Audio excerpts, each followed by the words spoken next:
Hello, my dear student. Today I discuss about mesh analysis, how to find the currents, voltages in branches. Okay, so మనము voltages కానీ currents కానీ ఏ విధంగా బ్రాంచ్లో కనుక్కోవాలో వాటి గురించి మీకు ఇప్పుడు డిస్కస్ చేస్తున్నా. You see the one of the example problem here. First of all you take currents flow in the loop. అంటే ఏ లూప్లో అయితే కరెంట్ ఫ్లో అవుతుందో దాన్ని అజ్యూమ్ చేసుకోవాలి. First of all represents the currents. Okay, so this is current I1, this is the I2, this is the I3. So I1, I2, I3 we are represent this is the direction. So this is the we are represent the direction. So మనం clock wise కానీ లేదా anti clock wise కానీ, clock wise అయినా apply చేసుకోవచ్చు, లేదంటే anti clock wise కూడా apply చేసుకోవచ్చు. చూడండి, కరెంట్స్ అనేది ఇప్పుడు ఇలా ఫ్లో అవుతుంది అనుకున్నాం, ఇలా. ఓకే, నెక్స్ట్ ఈ కరెంట్ ఇలా ఫ్లో అవుతుంది అనుకుందాం, ఇలా. ఓకే, నెక్స్ట్ వచ్చి ఈ కరెంట్ ఇలా ఫ్లో అవుతుంది అనుకుందాం, ఇలాగా కరెంటు ఫ్లో అవుతుంది అనుకున్నట్లయితే how to write the matrix form. Okay, matrix form అనేది మనం ఎలా రాసుకోవాలి జాగ్రత్తగా అబ్జర్వ్ చేయండి. చూడండి, ఫస్ట్ ఆఫ్ ఆల్ మనకు 3 లూప్స్ ఉన్నాయి కాబట్టి 3/3 మ్యాట్రిక్ అనేది వస్తుంది. మనకు 3 లూప్స్ ఉన్నాయి కాబట్టి 3/3 మ్యాట్రిక్స్ అనేది వస్తుంది. కాబట్టి 3/3 మ్యాట్రిక్స్ రాసుకుందాం. ఏమిది? R11, R12, R13, R21, R22, R23, 31, 32, 33. So matrix form మనం ఎలా రాసుకోవాలనేది మనం ఇప్పుడు డిస్కస్ చేస్తున్నాం. So here represent where currents I1, I2, I3. That is equal to ఇక్కడ వోల్టేజెస్ రాసుకోవాలి. అంటే V1, V2, V3. Okay, V1, V2, V3. Okay, so మనం R11 ఎప్పుడైనా చూడండి, డైరెక్షన్ అనేది చూడండి, ఇక్కడ ఈ డైరెక్షన్ అనేది ఈ 1 బ్రాంచ్కి వాడుకోవాలి, ఈ డైరెక్షన్ అనేది 2కి, ఈ బ్రాంచ్ అనేది అంటే ఈ డైరెక్షన్ అనేది దీనికి వాడుకోవాలి, ఈ డైరెక్షన్ అనేది దీనికి 2కి వాడుకోవచ్చు, 4కి యూజ్ చేసుకోవాలి. ఓకే, సో ఈ రెసిస్టర్కి దగ్గరలో ఉన్న డైరెక్షన్ ఇది లాంగ్. ఓకే, ఈ డైరెక్షన్ అనేది దీనికి వాడుకోవాలి. Okay, so how to write the matrix. అదేవిధంగా ఈ డైరెక్షన్ అనేది దీనికి, ఈ డైరెక్షన్ అనేది దీనికి వాడుకోవాలి, ఈ డైరెక్షన్ అనేది దీనికి, ఈ డైరెక్షన్ అనేది దీనికి, ఈ డైరెక్షన్ దీనికి, ఈ డైరెక్షన్ దీనికి, దీనికి వాడుకుంటాం. Okay, so first of all R11 అంటే some of the first loop resistor. First లూప్లో ఉన్న రెసిస్టర్స్ అన్నీ యాడ్ చేస్తే దాన్ని R11 అంటారు. ఏమేమి వస్తున్నాయి మనకి? 1 + 2 + 4 అంటే ఏమిది? 1 + 2 + 4. This is the R11. Okay, next 1, 2 అంటే first loop, second loop. First loop, second loop చూడండి, డైరెక్షన్ అనేది ఈ డైరెక్షన్ అనేది దీనికి వాడుకోవాలి, ఈ డైరెక్షన్ అనేది దీనికి యూజ్ చేయాలి.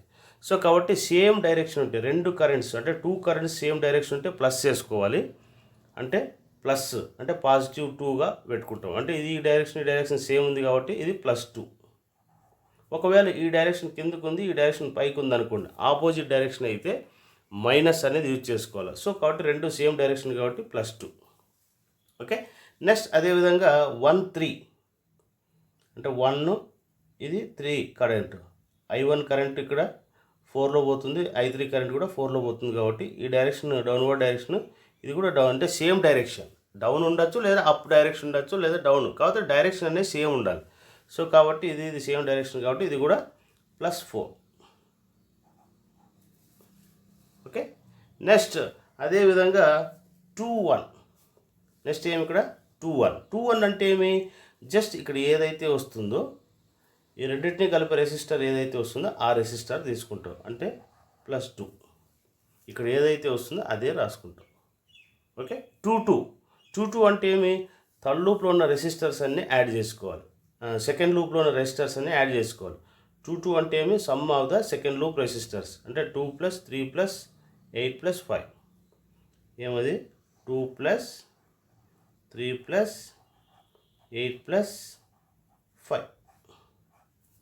8 + 5. ఓకే, నెక్స్ట్ 2 3 2 3 2కి 3కి ఉన్న రెసిస్టర్ ఏముంది చూడండి, దీన్ని కలిపే రెసిస్టర్ 5. సో ఈ డైరెక్షన్ అనేది ఇలా ఉంది, ఈ డైరెక్షన్ అనేది ఇలా ఉంది, అంటే ఆపోజిట్ డైరెక్షన్ కదా, ఇది ఇలా ఫ్లో అవుతుంది, ఇది ఇలా ఫ్లో అవుతుంది, కాబట్టి ఆపోజిట్గా వచ్చి మైనస్ చేసుకోవాలి, ఆపోజిట్ అయితే మైనస్. ఓకే, నెక్స్ట్ ఏమిది 3 1 కావాలంటే 1 3 అన్న 3 1 అన్న ఒకటి గుర్తుంచుకోండి మీరు, R13 R31 R21 అన్న R12 అన్న ఒకటే, R32 అన్న R23 అన్న ఒకటే. ఓకే, సో కాబట్టి 3 1 అంటే ఏమి 1 3నే, ఈ 1 3 అన్న R31 అన్న ఒకటే, కాబట్టి ఈ 4 అనేది రాసుకోవచ్చు. ఓకే, నెక్స్ట్ R32 3 2 అంటే 2 3 అన్న 3 2 అన్న ఒకటే, కాబట్టి 2 3 ఏముంది ఇక్కడ మనకు, 2 3 ఏముంది -5 ఉంది, కాబట్టి సేమ్ అదే 5 వచ్చేస్తుంది.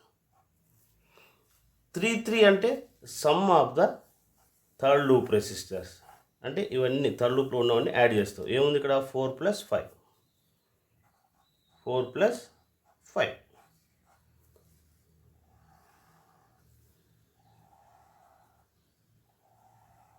Because this is the current I1, I2, I3. That is equal to voltages జాగ్రత్తగా వేసుకోవాలి. చూడండి డైరెక్షన్ ఇది ప్లస్, పెద్ద లైన్ ఉండేది ప్లస్, స్మాల్ లైన్ వచ్చి మైనస్, అంటే డైరెక్షన్ అనేది ఎలా ఉంది నీకు, పాజిటివ్ డైరెక్షన్ ఉంది. పాజిటివ్ డైరెక్షన్ అంటే ఇది మైనస్, ఇది ప్లస్. ఓకే, ఈ యారో డైరెక్షన్ అనేది ఫస్ట్ మైనస్ టచ్ చేస్తుంది, తర్వాత ప్లస్ని టచ్ చేస్తుంది, కాబట్టి చివరిలో టచ్ చేసే సైన్ ఏదైతే ఉందో అది తీసుకోవాలి, అంటే +2 volts 2 volts. ఓకే, నెక్స్ట్ అదేవిధంగా సెకండ్ లూప్ వోల్టేజెస్ చూడండి. సెకండ్ లూప్ వోల్టేజెస్ చూడండి, ఫస్ట్ ఈ యారో డైరెక్షన్ అనేది ఏముంది ఇక్కడ, ప్లస్ని టచ్ చేస్తుంది, తర్వాత మైనస్ని టచ్ చేస్తుంది. సో కాబట్టి చివరిలో టచ్ చేసే సైన్ ఏదైతే అది రాసుకుంటాం. సో కాబట్టి ఇది ఏముంది ఇక్కడ మనకు voltage -3 volts. Okay, -3 volts. Next అదేవిధంగా I3 చూడండి, ఈ డైరెక్షన్ అనేది ఫస్ట్ సైన్ మైనస్ని టచ్ చేస్తుంది, తర్వాత ప్లస్ని టచ్ చేస్తుంది, కాబట్టి డైరెక్షన్ ప్లస్ సైడ్, కాబట్టి ఇక్కడ ఏదైతే ఉందో ఆ డైరెక్షన్ అంటే +3 volts. నెక్స్ట్ చూడండి ఇక్కడ వోల్టేజ్ ఉంది, సో కాబట్టి ఇది కూడా వోల్టేజ్ ఏమవుతుంది, ఫస్ట్ సైన్ ప్లస్ టచ్ చేస్తుంది, తర్వాత మైనస్. సో కాబట్టి ఈ డైరెక్షన్ అనేది ప్లస్ టచ్ చేస్తుంది, తర్వాత చివరిలో ఏం చేస్తుంది, మైనస్ టచ్ చేస్తుంది, కాబట్టి అంటే మైనస్ డైరెక్షన్, కాబట్టి -5 అనేది రిప్రజెంట్ చేసుకుంటాం. ఇంక ఇదంతా సింప్లిఫై చేసినట్లయితే మీకు రిమైనింగ్ ఆన్సర్స్ వస్తాయి. సో 4 + 2 6 7, అంటే 7 2 4, ఇదేమిది 2. ఓకే,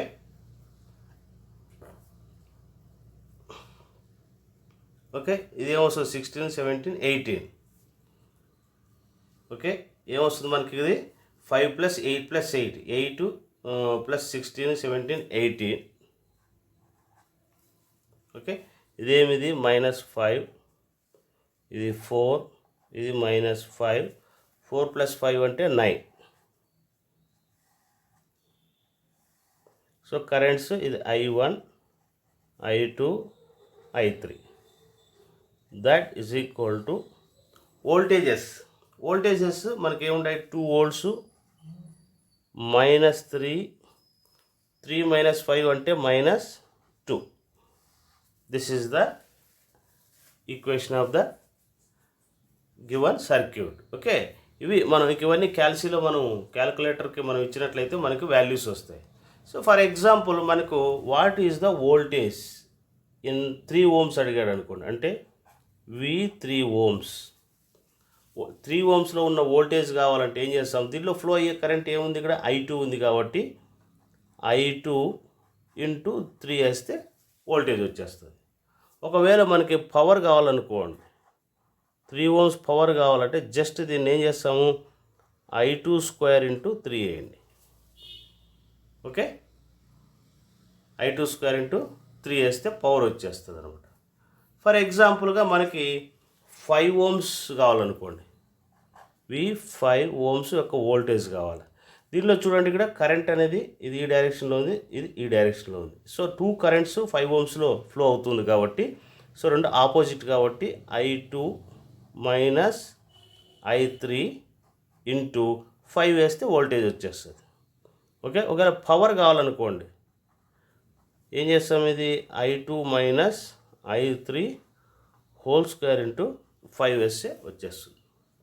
ఒకవేళ ఇన్ కేస్ మనకి 4 ohmsలో వోల్టేజ్ కావాలనుకోండి, 4 ohmsలో వోల్టేజ్ అంటే దీనిలో చూడండి, ఈ రెసిస్టర్లో I1 కరెంట్ ఫ్లో అవుతుంది, I3 కరెంట్ ఫ్లో అవుతుంది కాబట్టి చూడండి, ఈ డైరెక్షన్ కిందకు ఉంది, ఇది కూడా డైరెక్షన్ సేమ్ ఉండాలి. చూడండి, ఈ డైరెక్షన్ సేమ్ ఉంది, ఈ డైరెక్షన్ సేమ్ ఉంది. So you take this direction, అంతేగాని ఇది కానీ తీసుకోకూడదు. సో ఈ డైరెక్షన్ సేమ్ ఉన్నాయి కాబట్టి ఏం చేస్తాం, ఇంకా I1 ప్లస్ I3 ఇంటూ 4 వేస్తే వచ్చేస్తుంది. ఒకవేళ పవర్ కావాల్సి వచ్చింది అనుకోండి, ఏమొస్తుంది మనకు, I1 plus I3 whole square into 4. Okay, ఒకవేళ ఇన్ కేస్ మనకు 2 ohmsలో కావాలి, 2 ohmsలో కావాలంటే ఏం చేస్తుంది, ఇక్కడ I2 కరెంట్ ఉంది, I1 కరెంట్. సో రెండు సేమ్ డైరెక్షన్స్ కదా. చూడండి, ఈ డైరెక్షన్ సేమ్ డైరెక్షన్, రెండు సేమ్ డైరెక్షన్స్ కాబట్టి ఏమిది I1 plus I2 into 2. Power కావాల్సి వస్తే ఏమిది I1 plus I2 square into 4. మనకి అదే కదా పవర్ ఫార్ములాస్ ఉంటాయి కదా. మనకి పవర్ ఫార్ములా ఏమి, I స్క్వేర్ ఇంటూ R రాసుకోవచ్చు, లేదా V ఇంటూ I రాసుకోవచ్చు, లేదా V స్క్వేర్ బై R రాసుకోవచ్చు. ఇవి మనకి పవర్ ఫార్ములాస్. ఒకవేళ 1 ohmలో వోల్టేజ్ కావాలనుకోండి, ఏమొస్తుంది, నీకు I1 కరెంట్ ఒకటే ఫ్లో అవుతుంది కాబట్టి ఏం చేస్తాం మనం, I1 ఇంటూ 1. ఒకవేళ పవర్ కావాల్సి వస్తే 1 ohm యొక్క పవర్ కావాలి. పవర్ అంటే ఇంకేముంది మీకు, ఇది I1 square into 1, I1 square into 1 వేసేస్తే పవర్ వస్తుంది అనమాట. ఈ విధంగా మనం మెష్ అనాలిసిస్ అనేది సాల్వ్ చేసుకోవాలి. This is the concept of mesh analysis and problem కూడా మీకు ఒకే దానిలోనే చేసేసాను. Okay, tomorrow I will discuss nodal analysis. Okay, this topic is over. Thank you. మీరు ఇవన్నీ క్యాల్సీలో కొట్టుకుంటే మీకు ఆన్సర్స్ అనేవి వస్తాయి. ఓకే, జస్ట్ క్యాల్సీలో మోడ్ కొడితే మనకి ఈక్వేషన్స్ అని వస్తుంది. ఈ విధంగా సాల్వ్ చేసుకుంటూ వెళ్ళాలి. Okay, thank you.